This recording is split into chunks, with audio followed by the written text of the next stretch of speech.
اور ہجڑی جب ڈانس چھوڑ دیتے ہیں تو تبلیغ میں چلے جاتے ہیں. اور نماز کے بعد اگر آپ نماز کے بعد بیٹھ جائے تو ہم اسلام کی بات کریں گے. بسم اللہ الرحمن الرحیم. انٹرنیٹ کی دنیا کے ایک مشہور آدمی جنہیں شاہد انور کے نام سے جانا جاتا ہے، حضرت ایک مخصوص طرز تکلم ہے. غریبوں حضرت وقتاً فوقتاً حاضری لگا کر غریبوں کے جذبات کو ٹھیس پہنچانے کا فریضہ سر انجام دیتے ہیں. اس دفعہ حضرت نے کہیں کا نزلہ کہیں گرایا ہے، 2 قدم آگے نکل کر تبلیغی جماعت کے خلاف زبان درازی کی ہے، ان پر بے حقیقت اعتراضات کی بھرمار کی ہے. آئے سنتے ہیں کہ حضرت کے کیا اعتراضات ہیں، کیا اشکالات ہیں، کیا سوالات ہیں اور ان کی حقیقت کیا ہے. تبلیغ حضرات سعودی میں تبلیغ نہیں کر سکتے. اگر انہوں نے سعودی میں تبلیغ کیا تو سعودی والے ان کے ہاتھ پیر توڑ کے ان کے ہاتھ میں دے دیں گے. وجہ کیونکہ یہ لوگ اللہ کی بات کم، فساد اور فتنہ زیادہ پھیلاتے ہیں. اگر ایک انسان کو اللہ اور اس کے رسول صلی اللہ علیہ وسلم کے بتائے ہوئے راستے کو جاننا ہے تو وہ سب سے پہلے قرآن پڑھے گا، رائٹ؟ بخاری شریف، مسلم شریف پڑھے گا، رائٹ؟ لیکن نہیں، تبلیغی حضرات نے فضائل اعمال کو پڑھنا ہے اور قصے یاد کرنے ہیں. حضرت فرما رہے ہیں کہ تبلیغی حضرات سعودی عرب میں تبلیغ نہیں کر سکتے. اگر یہ تبلیغ کریں گے تو سعودی عرب والے ان کے ہاتھ پیر توڑ کر ان کو ہاتھ میں پکڑا دیں گے. اور وجہ کیا ہے؟ وجہ یہ ہے کہ یہ فتنے اور فساد کی باتیں کرتے ہیں.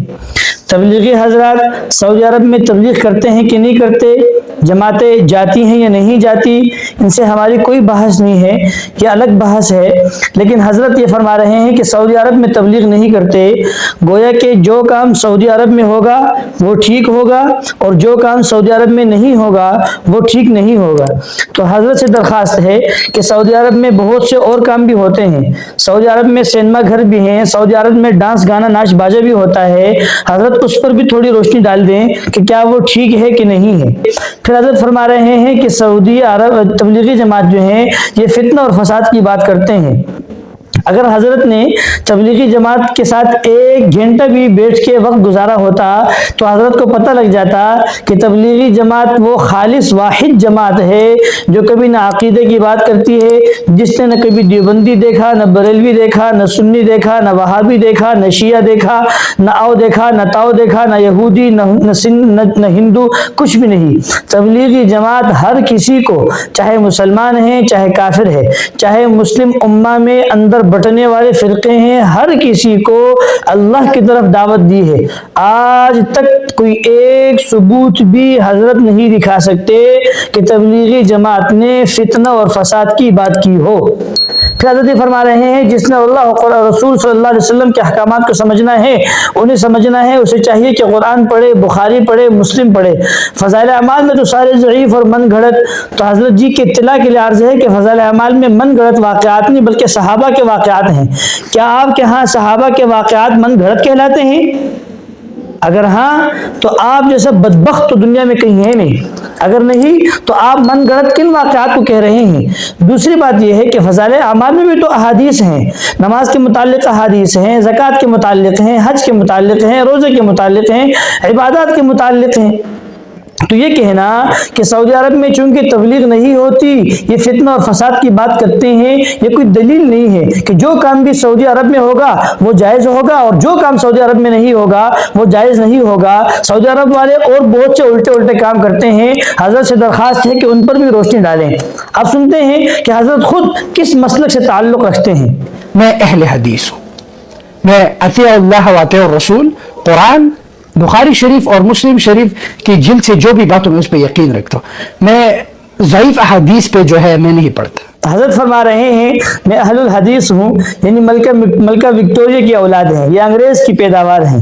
حضرت فرما رہے ہیں کہ میں صرف بخاری اور مسلم کو مانتا ہوں، ضعیف حدیث کو نہیں مانتا.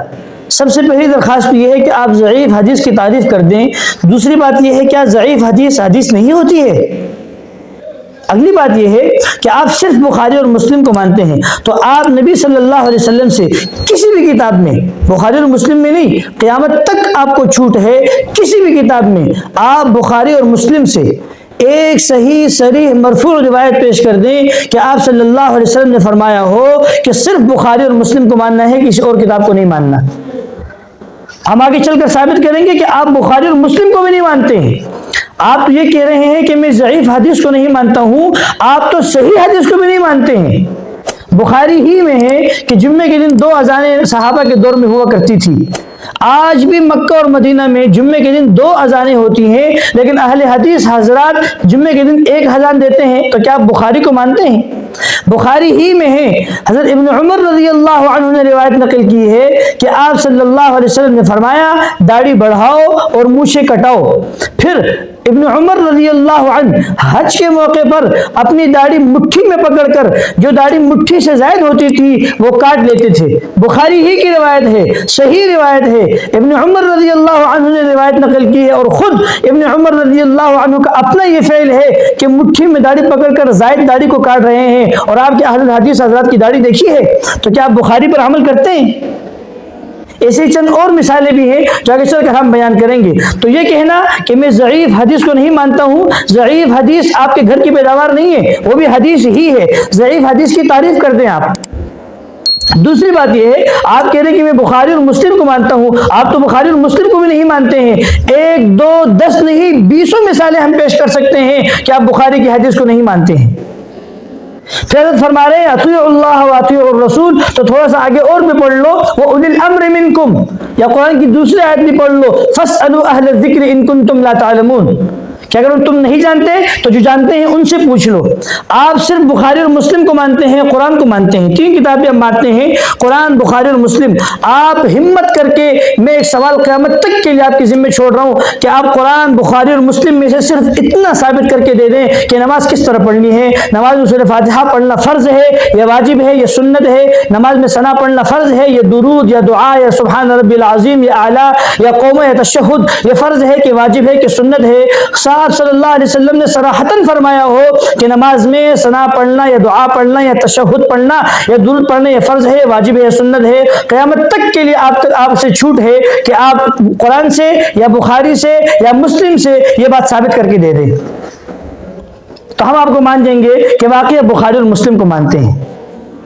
اگر نہیں ثابت کر کے دے سکتے، چلو یہ ثابت کر دیں، جس ایمیزون کے بل پر کھڑے ہو کر آپ غریبوں کے جذبات کو ٹھیس پہنچانے کی کوشش کرتے ہیں، آپ قرآن، بخاری اور مسلم سے ایمیزون کا لفظ ثابت کر دیں اور ثابت کر دیں کہ آپ صلی اللہ علیہ وسلم نے اس کاروبار کو جائز قرار دے دیا ہو۔ اگر ہاں تو منہ مانگا انعام ہے، اگر نہیں ثابت کر سکتے تو پھر آپ کو علی الاعلان یہ بھی کہنا پڑے گا کہ میں بخاری اور مسلم کے بعد علماء کو بھی مانتا ہوں، میں قرآن کی اس آیت فاسألوا اہل الذکر کو بھی مانتا ہوں، لیکن میں دجال ہوں، دجل سے کام لیتا ہوں، آپ کو ساتھ یہ بھی کہنا پڑے گا۔ اس کی لائیو ایگزامپل دیتا ہوں۔ جب میں 7 کلاس میں تھا، میں اپنے بھائی کے پاس گیا تھا ایبٹ آباد چھٹیوں کے ٹائم پہ، تو ہاسٹل میں بیٹھے تھے تو تبلیغی حضرات آئی، بیٹھے، خوب کہانیاں سنائی۔ آخر میں جو ہے بندے نے جو ہے میرا دماغ آؤٹ کیا، کہہ رہا تھا کہ بچوں اگر تم لوگوں سے نماز قضا ہوئی ہو زندگی میں تو ایک عمل ہے جسے ہم قضا عمری کہتے ہیں، اور اگر آپ قضا عمری کرو تو آپ کی سارے قضا نماز معاف۔ میں نے کہا جناب اگر میں 60 سال تک نماز نہ پڑھوں اور پھر 60 سال کے بعد قضا عمری کروں تو آپ کا کیا خیال ہے؟ میں نے اسے کہا کہ ایک حدیث ہے صحیح، من ترک الصلاۃ متعمدا فقد کفر، جس نے نماز کو ترک کیا اس نے کفر کیا، جو نماز نہیں پڑھتا وہ کافر ہے۔ اسلام میں نماز قضا کرنے کا سوال ہی پیدا ہوتا ہے، پھر آپ ایسا کیوں کہتے ہو کہ قضا عمری؟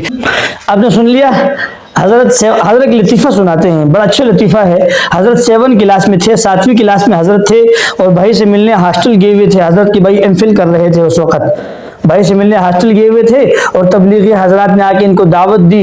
پھر اس نے ایک بات کہی کہ قضاء عمری، سب سے پہلی بات یہ ہے کہ قضاء عمری کوئی تبلیغی بیان نہیں کرتا، نہ ہمارے ہاں یہ جائز ہے۔ اگر کسی اول تو آپ کی بات پر اعتبار ہی نہیں ہے، آپ کی 7 سال عمر، اور آپ اس کو مناظرہ کر رہے ہیں کہ من ترک الصلاۃ متعمدا فقد کفر، اول تو آپ کی بات پہ اعتبار ہی نہیں ہے۔ دوسری بات یہ ہے کہ ہم نے بیان کر دی کہ قضاء عمری جائز ہی نہیں ہے، اور اگر کسی ایک آدھ تبلیغی نے اپنی لا علمی کی وجہ سے ایسی بات کہہ دی ہے تو اس کو ساری تبلیغی جماعت کی طرف منسوب کرنا یہ آپ کی جہالت ہے۔ پھر حضرت فرما رہے ہیں کہ میں نے ان سے کہا کہ من ترک الصلاۃ متعمدا فقد کفر، جو جان بوجھ کر نماز چھوڑ رہے وہ تو کافر ہے۔ اسلام میں تو نماز چھوڑنے کا سوال ہی نہیں ہے، قضا نماز کا سوال ہی نہیں ہے۔ تو حضرت سے درخواست ہے، کچھ دیر پہلے جو آپ فرما رہے تھے کہ میں تو بخاری اور مسلم کو مانتا ہوں، تو بخاری میں ہے کہ آپ صلی اللہ علیہ وسلم سے نمازیں قضا ہوئی ہیں غزوہ خندق کے موقع پر، اور آپ نے قضا نمازیں پڑھی ہیں، تو آپ کیا فرمائیں گے آپ علیہ السلام کے بارے میں؟ حضرت سے درخواست ہے کہ ذرا فتویٰ صادر فرما دیں، اپنے قلم سے ذرا فتویٰ لکھتے ہیں آپ صلی اللہ علیہ وسلم کے خلاف، اپنے خلاف بھی لکھتے ہیں۔ آپ بخاری اور مسلم کو مانتے ہیں، آپ کے ہاں تو نماز چھوڑنے والا کافر ہوتا ہے، اور آپ صلی اللہ علیہ وسلم سے نمازیں قضا ہوئی ہیں، تو آپ نے تو قضا نمازیں پڑھی ہیں، اب کیا حل ہے اس کا؟ لہٰذا یہ دوغلی پالیسی کہ میں بخاری اور مسلم کو بھی مانتا ہوں اور من ترک الصلاۃ متعمدا فقد کفر، یہ دوغلی پالیسی چھوڑ دیں۔ اور ہجڑے جب ڈانس چھوڑ دیتے ہیں تو تبلیغ میں چلے جاتے ہیں، اور نماز کے بعد میرا یار اگر آپ نماز کے بعد بیٹھ جاؤ تو ہم اسلام کی بات کریں گے، پھر ہوتا ہے۔ جی آپ نے سن لیا، حضرت فرما رہے ہیں کہ ہجڑے ہوتے ہیں وہ تبلیغ میں آتے ہیں، پھر نماز کے بعد اعلان کرتے ہیں فلاں فلاں، جیسے ان کا سٹائل ہے۔ تو حضرت سے درخواست ہے کہ یہ ہجڑا جو اپنا ہجڑا پن چھوڑ کر، جو اپنا ناچ گانا چھوڑ کر ایک دینی راستے کی طرف آیا ہے، دینی تعلیمات کی طرف آیا ہے، اس نے نماز پڑھنا شروع کر دی ہے، اس نے جو ہے دین کی اشاعت شروع کر دی ہے، اس نے جو ہے روزہ رکھنا شروع کر دیا ہے، اس نے زکوٰۃ دینی شروع کر دی ہے، اس نے صدقہ دینا۔ خلاصہ کلام یہ ہے کہ ایک آدمی اگر ناچ گانا چھوڑ کر ایک اچھے راستے کی طرف آیا ہے تو آپ فیصلہ کریں اس کی تعریف کرنی چاہیے یا اس کو ملامت کرنا چاہیے؟ اس کی تو تعریف کرنی چاہیے، نہ یہ کہ اسے ملامت کیا جائے، اسے تو شاباش دینی چاہیے۔ اگر یہی ہجڑا یہ ناچ گانا چھوڑ کر غیر مقلد بن جائے، آپ اسے ملامت کریں گے یا آپ اس کی تعریف کریں گے؟ تعریف کریں گے نا۔ تو کیا ہوا اگر یہی ہجڑا ناچ گانا چھوڑ کر نماز کی طرف آیا ہے، اس نے کسی مسلک کی بات نہیں کی، کسی فرقے کی بات نہیں کی، کسی جماعت کی بات نہیں کی، کسی عقیدے کی بات نہیں کی، نہ اہل الحدیث ہونا بیان کیا، نہ بریلوی، نہ دیوبندی، نہ شیعہ، نہ یہودی، نہ ہندو، کچھ بھی نہیں، وہ خالصتاً صرف اللہ اور اس کے رسول کی طرف بلاتا ہے، تو آپ کو تو چاہیے کہ آپ اس کی تعریف کریں، نہ کہ آپ اس کی مذمت میں ایسے جو ہے مضحک خیز انداز میں اس کے خلاف بیان ریکارڈ کروائیں۔ تو آپ کو تو شرم آنی چاہیے کہ ایک آدمی اگر اپنی غلط زندگی کو چھوڑ کر درست زندگی کی طرف قدم اٹھاتا ہے تو بجائے اس کے کہ آپ اس کو شاباش دیں، آپ اسے تانے دیتے ہیں، آپ اس پر جملے کستے ہیں۔